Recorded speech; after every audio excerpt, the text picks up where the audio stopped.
Donc voici la Russie et voici l'Ukraine. Et on peut bien voir tous ces pays qui sont frontaliers à ces deux pays. Là, on a le Kazakhstan, on a la Biélorussie, on a d'autres pays qui sont autour. Et ces pays également peuvent être impactés par la guerre qui se passe en Ukraine à travers la pollution de l'environnement, à travers les maladies transmissibles qui seront générées à la suite de cette guerre-là. Depuis le début de la guerre en Ukraine, on parle beaucoup des conséquences de la guerre sur le plan politique, des conséquences sur le plan économique, comment est-ce que la guerre affecte les autres pays du monde sur le plan économique. Et malheureusement, on ne parle pas beaucoup de l'aspect santé publique, on ne parle pas beaucoup de comment est-ce que cette guerre affecte la santé des Ukrainiens et la santé des autres pays du monde. Quel est l'impact de cette guerre sur la santé publique à court, à moyen et à long terme. Et donc dans cette vidéo, je voudrais qu'on évoque cet aspect-là. On va essayer de voir comment est-ce que la guerre ukrainienne, la guerre entre l'Ukraine et la Russie affecte non seulement l'Ukraine, mais également les autres pays du monde. Bonjour à tous et bienvenue sur Parlons de santé publique. Si vous êtes nouveau sur cette chaîne, bienvenue parce que dans cette chaîne on parle de santé publique, on parle des thématiques de santé, on publie des vidéos qui vous permettent d'apprendre davantage sur les concepts de santé, tout ce qui tourne autour de la santé publique. Donc si vous êtes étudiant, si vous êtes professionnel de la santé, je vous souhaite la bienvenue et je vous invite à vous abonner pour ne rien manquer à chaque fois qu'on publie une vidéo. Alors comme je vous ai dit, aujourd'hui on va parler de l'impact de la guerre ukrainienne sur la santé publique, sur la santé non seulement des Ukrainiens mais également sur la santé des autres pays du monde.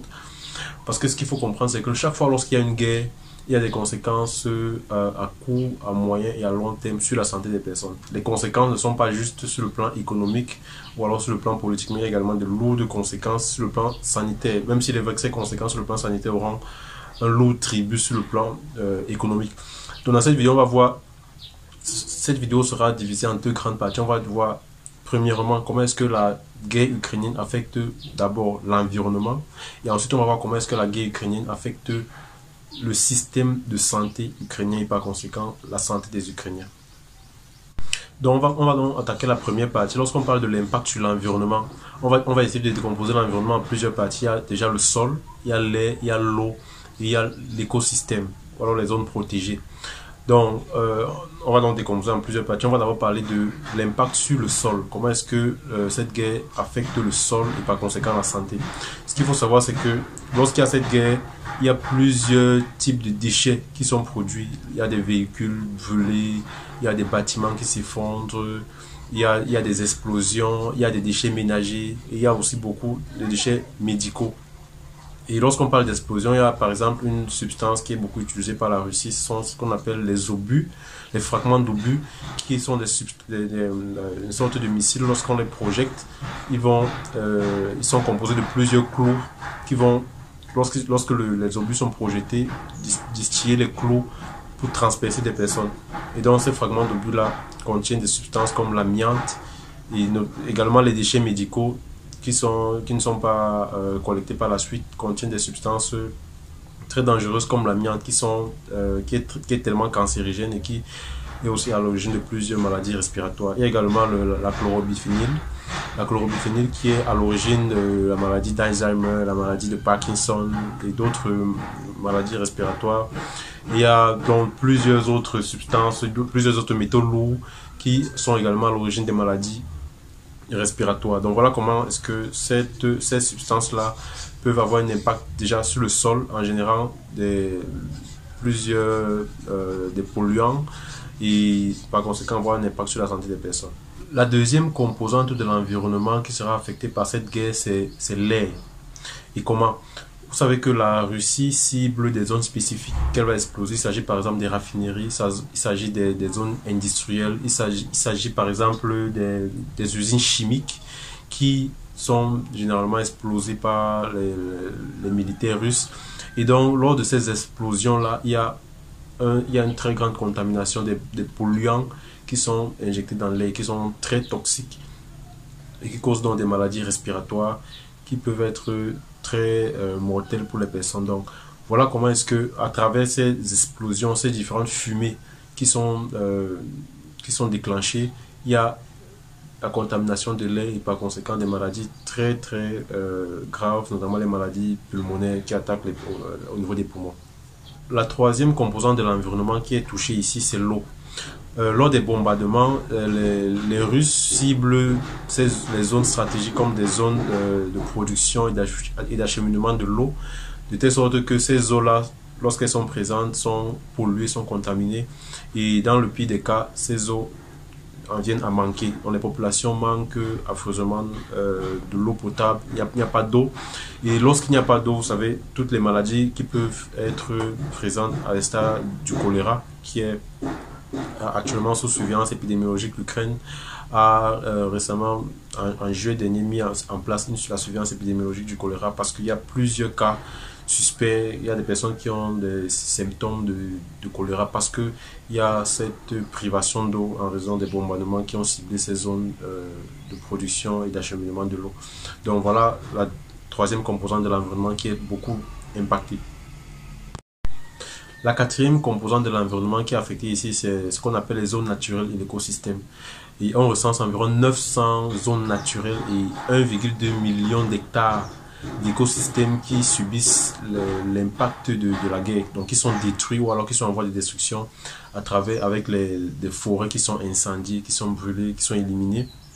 Et ce qu'il faut savoir, c'est que lorsque ces forêts sont éliminées, il y a un risque très important sur la santé des personnes. Déjà, il y a des maladies qui se développent, comme l'Ebola, qui ont plus de chances de se développer lorsque les forêts sont détruites. Parce que ce qu'il faut savoir, c'est que plusieurs chercheurs, plusieurs documents mentionnent le fait que ces Ebola proviennent des chauves-souris et c'est lié au fait que les forêts sont détruites. Lorsque les forêts sont détruites, il n'y a pas d'arbres. Par conséquent, la quantité d'arbres sur lesquels les chauves-souris peuvent se reporter sont amoindries. Par conséquent, plusieurs chauves-souris qui proviennent de plusieurs localités différentes vont chercher à se retrouver à un même endroit. Il y aura donc mixage. Et lorsqu'il y a mixage, il y a transmission des germes. Et c'est comme ça qu'il y a infection. Par conséquent, il peut y avoir propagation des maladies de l'hôte d'un hôte à un autre. Donc, ce qu'il faut donc savoir, c'est que à travers cette destruction de l'écosystème, il y a un risque très accru sur la santé des personnes. Donc, il y a des maladies qui peuvent se développer. Il n'y a pas simplement Ebola, il y a également la COVID-19, il y a également le paludisme et une autre maladie qui se développe lorsque ces écosystèmes, ces zones naturelles sont détruites. Voilà comment est-ce que cette guerre affecte déjà au niveau de l'environnement. Alors, comment est-ce que cette guerre affecte également le système de santé et directement la santé des Ukrainiens? Déjà, ça c'est affecté sur trois plans principaux. Déjà, sur le plan de la couverture vaccinale, sur le plan des différents programmes de santé, notamment le programme de lutte contre la tuberculose, contre le VIH-Sida et contre les hépatites, et à travers la mortalité maternelle. Alors, à travers la vaccination, plusieurs services de vaccination sont à l'arrêt parce qu'il y a eu le déplacement des populations qui ont donc quitté l'Ukraine pour se rendre dans les pays européens. Et ce qu'il faut savoir, c'est que l'Ukraine fait partie des pays avec le plus faible taux de couverture vaccinale, notamment la couverture la polio. Le vaccin contre la polio, la couverture vaccinale est la plus faible en Europe. Donc, avec ces chiffres-là, comment ça va se passer lorsque des personnes qui n'ont même pas reçu leur vaccin se déportent pour aller dans d'autres pays?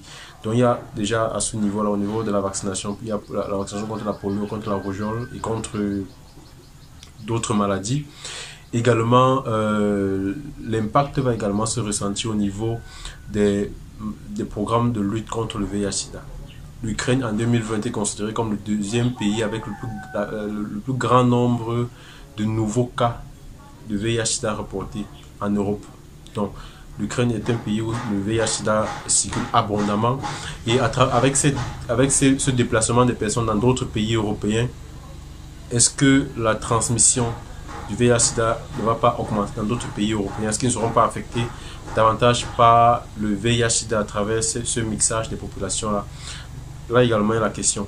Et le troisième niveau, c'est au niveau de la mortalité maternelle, parce qu'il y a plusieurs femmes, environ 265 000 femmes qui étaient enceintes au moment du début de la guerre et qui était censée accoucher en juillet 2022. Donc pratiquement la moitié de ces femmes, de ces 265 000 femmes étaient censées accoucher en juillet 2022. Et je vous rappelle que en Ukraine, la mortalité maternelle est très élevée. Beaucoup de femmes meurent lorsqu'elles sont enceintes en Ukraine. Et avec cette guerre-là, certainement, ces chiffres-là vont augmenter davantage. Donc voilà au niveau du système de santé, comment est-ce que l'Ukraine est affectée, la santé des Ukrainiens est tellement affectée et exacerbée, notamment avec cette guerre-là.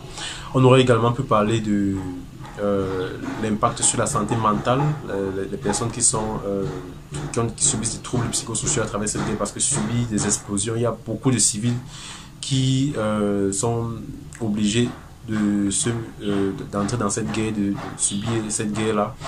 Également, on aurait pu parler des personnes qui perdent leur habitat, qui sont obligées de se déplacer, d'aller habiter dans d'autres pays. Ça, c'est des troubles psychosociaux qui également sont très importants et qu'on doit prendre en considération lorsqu'on fait cette analyse de la situation sanitaire des populations.